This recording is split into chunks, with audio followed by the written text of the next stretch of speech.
નમસ્કાર, સ્વાગત છે આપનું. આપ જોઈ રહ્યા છો ન્યૂઝ 18 ગુજરાતી. હું છું આપની સાથે દીપા શર્મા. પહેલા વાત કરીશું 24 કલાક ભારેની.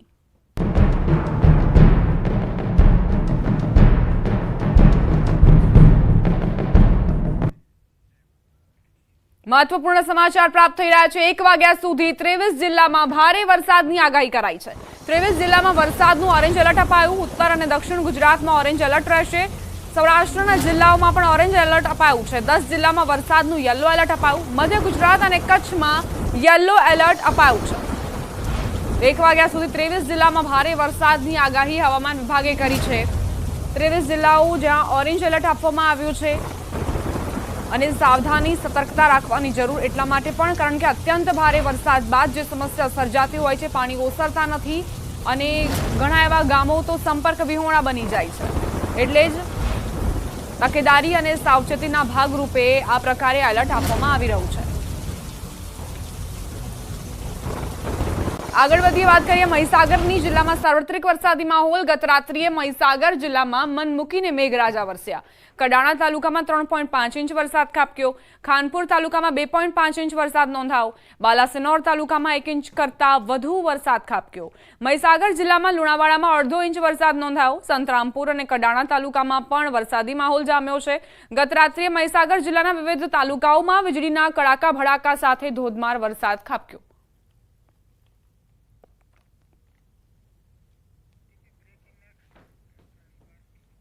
ડાંગ જિલ્લામાં ધોધમાર વરસાદ વરસ્યો. સાપુતારા, વઘઈ, સુબીરમાં ધોધમાર વરસાદ નોંધાયો. સાપુતારામાં વરસાદને લઈ પ્રવાસીઓમાં ખુશીનો માહોલ. હજુ પણ ભારે વરસાદની આગાહી કરાઈ છે. તો ડાંગ જિલ્લામાં ધોધમાર વરસાદ શું વરસ્યો? પ્રકૃતિ અહીં સોળે કળાએ ખીલી ઉઠી છે. સતત વનરાજી જે છે તે મહેકી ઉઠી છે. આકાશમાં કાળા ડિબાંગ વાદળો ઘેરાયા છે. વરસાદ વરસી રહ્યો છે અને જેના કારણે પ્રવાસીઓમાં પણ અનેરો આનંદ જોવા મળી રહ્યો છે. પ્રવાસીઓની સંખ્યામાં પણ વધારો જોવા મળ્યો કારણ કે આ ખુશનુમા વાતાવરણની મજા માણવા માટે ખાસ કરીને સાપુતારામાં લોકો આવતા હોય છે. આહલાદક વાતાવરણની નજીક, પ્રકૃતિની નજીક પોતાની જાતને અનુભવ કરવા માટે પણ લોકો આતુર હોય છે અને તે જ પ્રમાણે અહીં પ્રવાસીઓનો ધસારો વધ્યો છે. સાપુતારા, વઘઈ, સુબીરમાં ધોધમાર વરસાદ ખાબક્યો. વરસાદી વાતાવરણ જેની મોજ પ્રવાસીઓએ પણ માણી.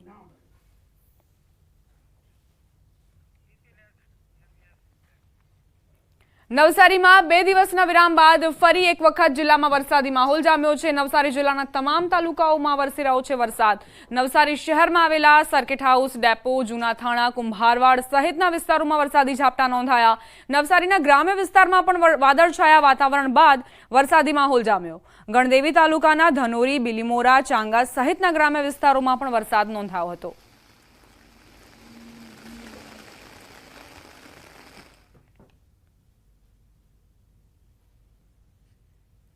એક દિવસના વિરામ બાદ ફરી એક વખત વલસાડ જિલ્લામાં મેઘમહેર યથાવત જોવા મળી છે. આજે સવારથી જિલ્લાના તમામ તાલુકાઓમાં વરસાદી માહોલ જામ્યો છે. સવારથી જ જિલ્લામાં વાદળછાયું વાતાવરણ છે. વહેલી સવારે વલસાડ શહેર અને આસપાસના વિસ્તારમાં ધોધમાર વરસાદ વરસ્યો હતો. આ સાથે જ જિલ્લાના ધરમપુર, પારડી, કપરાડા, ઉમરગામ અને વાપીમાં પણ નોંધપાત્ર વરસાદ વરસ્યો. હવામાન વિભાગે વલસાડ જિલ્લામાં ભારે વરસાદની આગાહી કરી છે.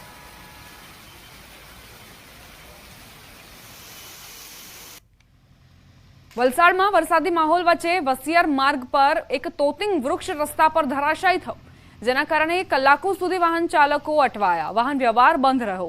વસિયર માર્ગ પર પોલીસ ચોકીની બાજુમાં જ વર્ષો જૂનું એક તોતિંગ વૃક્ષ ધરાશાયી થયું હતું. સદનસીબે ઘટના વખતે નજીકથી કોઈ રાહદારી કે વાહન ચાલક પસાર નહોતું થતું, જેના કારણે જાનહાનિ ટળી ગઈ છે. પરંતુ શહેરના હાઈવેથી જોડતા મુખ્ય માર્ગ પર લાંબા સમય સુધી બંને તરફનો વાહન વ્યવહાર ઠપ થયો હતો. આથી વાહનોને અન્ય રસ્તા પર ડાયવર્ઝન અપાયું હતું.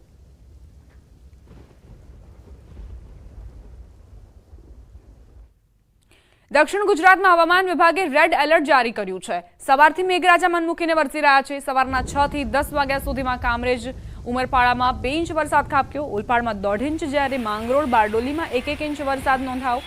જ્યારે મહુવા, માંડવી અને સુરત શહેરમાં 1/2 ઇંચ જેટલો વરસાદ ખાબક્યો હતો.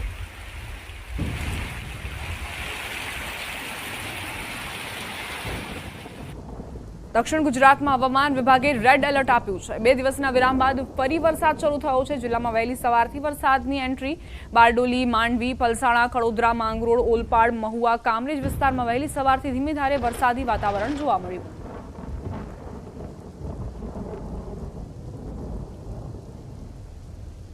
સુરતમાં ફરી વરસાદ શરૂ થયો। શહેરના અનેક વિસ્તારોમાં ધોધમાર વરસાદ વરસ્યો। વાદળછાયા વાતાવરણ વચ્ચે શહેરમાં મેઘાની રી એન્ટ્રી થઈ। ઠંડકમય વાતાવરણ વચ્ચે વરસાદની ફરી રી એન્ટ્રી જોવા મળી। અઠવા લાઇન્સ, ઉધના, સચિન, પાંડેસરા, અડાજણ, રાંદેર સહિતના વિસ્તારોમાં વરસાદ વરસ્યો હતો।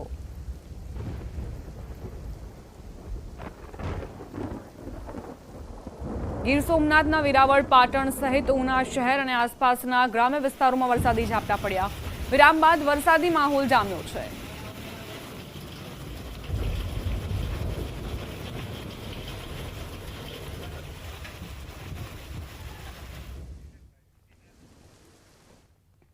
સમાચારોમાં આગળ વધીએ। અમદાવાદ મહાનગરપાલિકાના આરોગ્ય વિભાગનું ચેકિંગ। બોપલ રિંગ રોડ પરની ઇન્દ્રપ્રસ્થ શિવાંતાની કન્સ્ટ્રક્શન સાઇટ પરથી મચ્છરના બ્રીડિંગ મળ્યા। છેલ્લા 1 વર્ષમાં ઇન્દ્રપ્રસ્થ શિવાંતાને મનપાએ 10 નોટિસ ફટકારી છે। 10 નોટિસ બાદ પણ બેદરકારી રાખતા મનપાના આરોગ્ય વિભાગની કાર્યવાહી। ઇન્દ્રપ્રસ્થ શિવાંતાની સાઇટ પર ઠેર ઠેર મચ્છરના બ્રીડિંગ મળી આવ્યા। ડેન્ગ્યુ અને મેલેરિયાના મચ્છરના બ્રીડિંગ મળી આવતા જ હવે કાર્યવાહીનો દોર જોવા મળશે। અમદાવાદ મહાનગરપાલિકાનું આરોગ્ય વિભાગ જે 10 નોટિસ ફટકારી ચૂક્યું છે, તેમ છતાં પણ ઇન્દ્રપ્રસ્થ શિવાંતાની સાઇટ પર કોઈ જ કામગીરી નહોતી કરવામાં આવી। આખરે હવે આરોગ્ય વિભાગની ટીમ અહીં ત્રાટકી અને અહીંથી મચ્છરના બ્રીડિંગ મળી આવતા જ કાર્યવાહી શરૂ કરી છે। વરસાદી સિઝનમાં મચ્છરોના ઉપદ્રવ જોવા મળતો હોય છે અને ખાસ કરીને અમદાવાદ મ્યુનિસિપલ કોર્પોરેશનનું આરોગ્ય વિભાગ જે છે તે અત્યારે અલગ અલગ જગ્યાએ કન્સ્ટ્રક્શન સાઇટ પર ચેકિંગ કરી રહ્યું છે અને મચ્છરોના બ્રીડિંગને લઈને ચેકિંગ કરવામાં આવી રહ્યું છે। હાલ અમદાવાદના રિંગ રોડ પરની જે છે ઇન્દ્રપ્રસ્થ શિવાંતા કન્સ્ટ્રક્શન સાઇટ છે કે ત્યાં ચેકિંગ કરવામાં આવ્યું છે અને ત્યાં અલગ અલગ જગ્યાએ મચ્છરોના બ્રીડિંગ પણ જે છે તે મળી આવ્યા છે। ગત વર્ષે પણ આ કન્સ્ટ્રક્શન સાઇટને 8 જેટલી નોટિસ આપવામાં આવી હતી। આ વખતે પણ 2 નોટિસ આપવામાં આવી છે, છતાં પણ ક્યાંક ને ક્યાંક મચ્છરોના બ્રીડિંગને લઈને જે કન્સ્ટ્રક્શન સાઇટના સંચાલકો છે તેમની બેદરકારી જોવા મળી છે અને તેને લઈને અત્યારે ફરી એકવાર જે છે તે ચેકિંગ કરવામાં આવી રહ્યું છે। મેહુલ આચાર્ય સાહેબ જેઓ આરોગ્ય અધિકારી છે અને તેઓ આપણી સાથે છે। સાહેબ, ઇન્દ્રપ્રસ્થ શિવાંતા જે છે તે ચેકિંગ કરવામાં આવી રહ્યું છે, મચ્છરોના બ્રીડિંગ પર ક્યાંક ને ક્યાંક મળી આવે છે, સાહેબ શું કહેશો? આપ જોઈ શકો છો કે આ 3rd સ્ટેજનું મોસ્કીટોનું બ્રીડિંગ છે જે એડિસનું છે।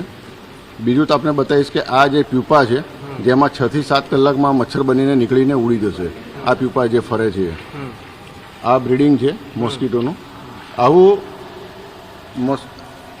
ઇન્દ્રપ્રસ્થ શિવાંતામાં બેઝમેન્ટ 1 થી બેઝમેન્ટ 2માં આવ્યા તો ફર્સ્ટ સ્ટેજથી માંડીને 3rd સ્ટેજ સુધીનું બધી જ જાતનું બ્રીડિંગ છે અને મેજોરિટી બ્રીડિંગ જોઈએ તો એડિસ મોસ્કીટોનું બ્રીડિંગ છે જે ખૂબ જ ડેન્જર બ્રીડિંગ છે। આમ તો મોસ્કીટોનું કોઈ પણ પ્રકારનું બ્રીડિંગ હોવું જ ના જોઈએ। સાદા મેલેરિયા હોય કે ઝેરી મેલેરિયા હોય કે ડેન્ગ્યુનું બ્રીડિંગ હોય તે એકે બ્રીડિંગ હોવું જ ના જોઈએ।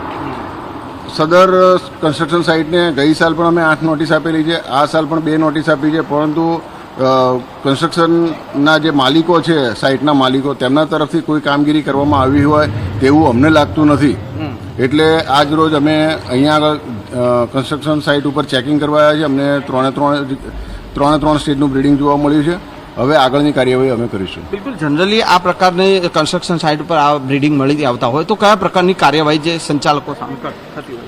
અમે સંચાલકો સામે દંડનીય કાર્યવાહી પણ કરતા હોઈએ છીએ અને સીલ મારવા સુધીની પણ કાર્યવાહી કરતા હોઈએ છીએ।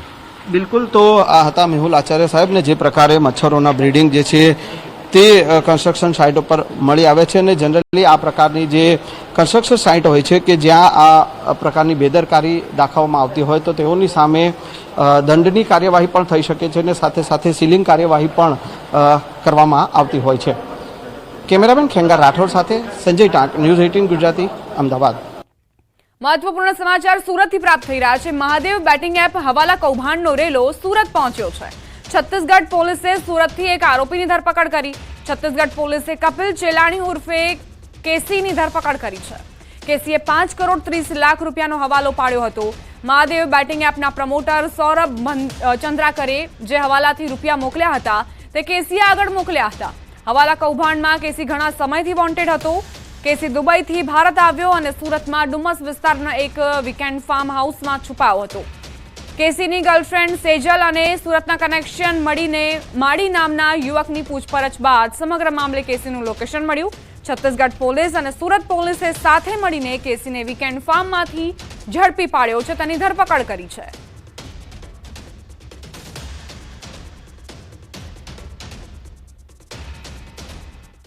રાજકોટ ખીરસરા સ્વામિનારાયણ ગુરુકુળના સ્વામી દ્વારા દુષ્કર્મ કેસમાં કોર્ટે સ્વામિનારાયણ સ્વરૂપદાસના આગોતરા જામીન મંજૂર કર્યા.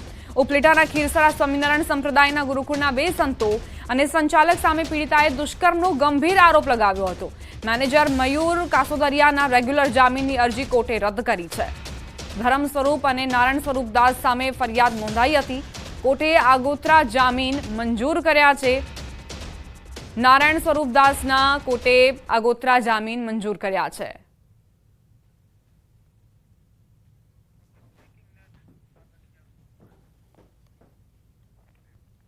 સમાચાર રાજકોટથી પ્રાપ્ત થઈ રહ્યા છે. એમડી સાગઠિયા હાલ એસીબીના કબજામાં.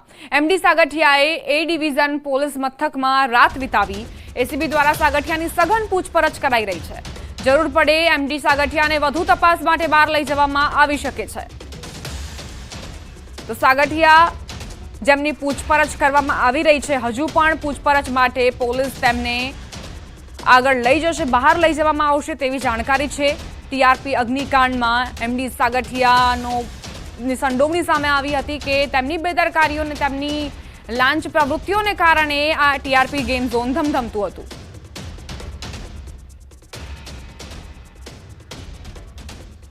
અગ્નિકાંડના આરોપી સાગઠિયાની તપાસનો મામલો. કોંગ્રેસ નેતા મહેશ રાજપૂતના ગંભીર આરોપ. રાજકોટ પોલીસ પર ગંભીર આરોપ લગાવ્યા. મલાઈ ખાવામાં રાજકોટ પોલીસ પર પ્રથમ શંકા તેમણે વ્યક્ત કરી. એસઆઈટીની તપાસમાં જ કેમ ભાંડો ફૂટ્યો તેવો સવાલ ઉઠાવ્યો. અગાઉ 22 કરોડનું સોનું કેમ ન પકડાયું? મલાઈ ખાવામાં સાગઠિયા માત્ર 20% ભાગીદાર.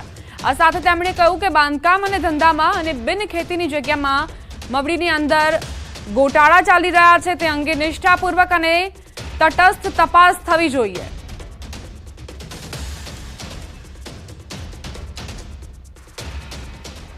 અને આની અંદર કોણ કોણ મલાઈ ખાવા વાળા હતા? પ્રથમ જે શંકા છે રાજકોટ પોલીસ ડિપાર્ટમેન્ટ ઉપર, કે રાજકોટ ડિપાર્ટમેન્ટે જ્યારે પહેલી વાર સાગઠિયાની ધરપકડ કરી અને ધરપકડ કરી એની ઓફિસ, એના ઘર બધામાં સર્ચ કરવામાં આવ્યું હતું, તો ત્યારે 22 કરોડનું સોનું કેમ ન પકડાયું? અને એકાએક એસીબી જાય છે અને એસીબી 22 કરોડ રૂપિયાનું સોનું એના ભાઈની ઓફિસમાંથી પકડે છે, રોકડ રકમ 3 કરોડ ઉપરની પકડે છે અને વિદેશી ચલણ પકડે છે. તો ત્યારે રાજકોટ પોલીસે જ્યારે કરી ત્યારે એની અંદર કંઈ હતું નહીં.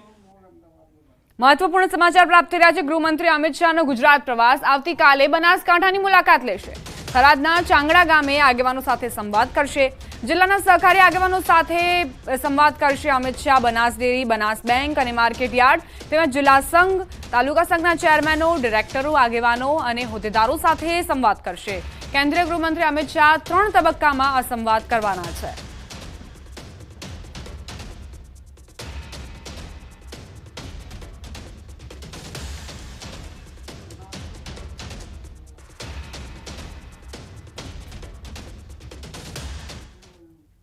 બુલેટિનમાં રોકાઈશું એક નાનકડા વિરામ માટે. આપ જોતા રહો ન્યૂઝ 18 ગુજરાતી.